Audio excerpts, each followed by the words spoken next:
জয় হিন্দ। দেখো স্টুডেন্ট, আজকে আমরা বীজগণিতের কিছু কোশ্চেন নিয়ে এসেছি, যেগুলো খুব সহজে আমরা করতে পারি। আমরা এই সব অঙ্কগুলোকে ইনপুট ভ্যালু অর্থাৎ হয় 0 অথবা -1 অথবা অন ধরে আমরা এটা সহজেই খুব সহজেই করতে পারি। দেখো আমরা কিভাবে এই অঙ্কগুলো করার চেষ্টা করছি। তোমরা লক্ষ্য রাখো, কোশ্চেনে কী দেওয়া আছে? x সমান হচ্ছে x সমান 2 - p। আমরা এখানে p এর মানকে আমরা কি করছি? ধরি p এর মানকে আমরা 0 ধরি। p এর মান যদি 0 হয় তাহলে x সমান কত হবে? x সমান হবে 2। তাহলে x এর মান যদি 2 হয় তাহলে কোশ্চেনটা দেখো কি লেখা আছে? x³ প্লাস হচ্ছে 6xp প্লাস হচ্ছে pq। তো এর মান চেয়েছে আমাকে, তাহলে আমাকে এখানে তো আমরা p এর মান তো 0 ধরেছি, তাহলে p এর মান যদি 0 হয় তাহলে এটা 0, আর 6 এর সঙ্গে p আছে তাহলে p এর সঙ্গে 0 গুণ 6x সঙ্গে p এর মান 0, 0 গুণ করলে কি হবে? 0 হয়ে যাবে। আর বেঁচে থাকছে কি এখানে? শুধু প্লাস x³। তাহলে x³ শুধু বেঁচে আছে। তাহলে দেখো আমরা কি রাখছি? x³ তাহলে x³ সমান কত আছে? x এর মান কত? 2। তাহলে 2 যদি বলা হয় 2 এর কিউ কত হচ্ছে? 8। তাহলে অ্যান্সার কত পাচ্ছি আমরা? Option number B. তাহলে এই কোশ্চেনের অ্যান্সার হচ্ছে কি? 8। পরবর্তী আরেকটা কোশ্চেন দেখো যে আমরা কিভাবে সমাধান করছি। তাকাও কোশ্চেনের দিকে।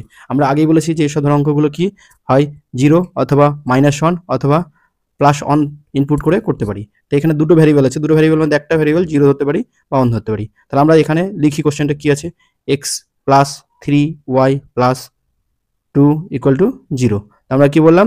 যে একটা মান 0 ধরি। তাহলে y এর মান আমরা 0 ধরলাম।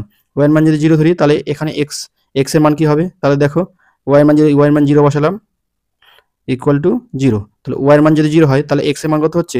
-2। তাহলে x এর মান -2 হতে গেলে কোশ্চেনটা দেখো, এবার কোশ্চেনটা কি চেয়েছে? x³ plus 27 y³ plus 8 plus হচ্ছে -18 xy। তাহলে আমাদের এখানে কি y এর মান 0 ধরেছি, তাহলে দেখো 18 এখানে y এর মান যদি y দিয়ে 0 করি, y এর মান 0 বসাই তাহলে 0 দিয়ে গুণ করতে গেলে 0 হবে, আর এখানে একটা 0 হচ্ছে। তাহলে বেঁচে থাকছে কি? x³ প্লাস একটা হচ্ছে 8, x³ প্লাস 8 বেঁচে আছে। তাহলে আমাদের কি x এর মান তো বলে দিয়েছি, x এর মান কি?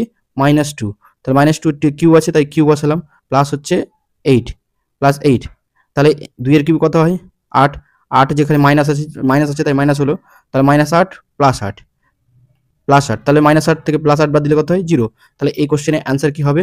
Option number C. তাহলে এই ধরনের অঙ্কগুলো আমরা খুব সহজে এভাবে করতে পারি। আরও অনেক অঙ্ক আছে যেটা আমাদের খুব সহজে করতে পারি। এছাড়া আমরা অন্যভাবে সিমিলারিটি কেস নিয়েও অঙ্ক করা যায়। আমরা পরবর্তী ক্ষেত্রে আমরা যখন করব তখন দেখতে পাবে যেটা কিভাবে করছি।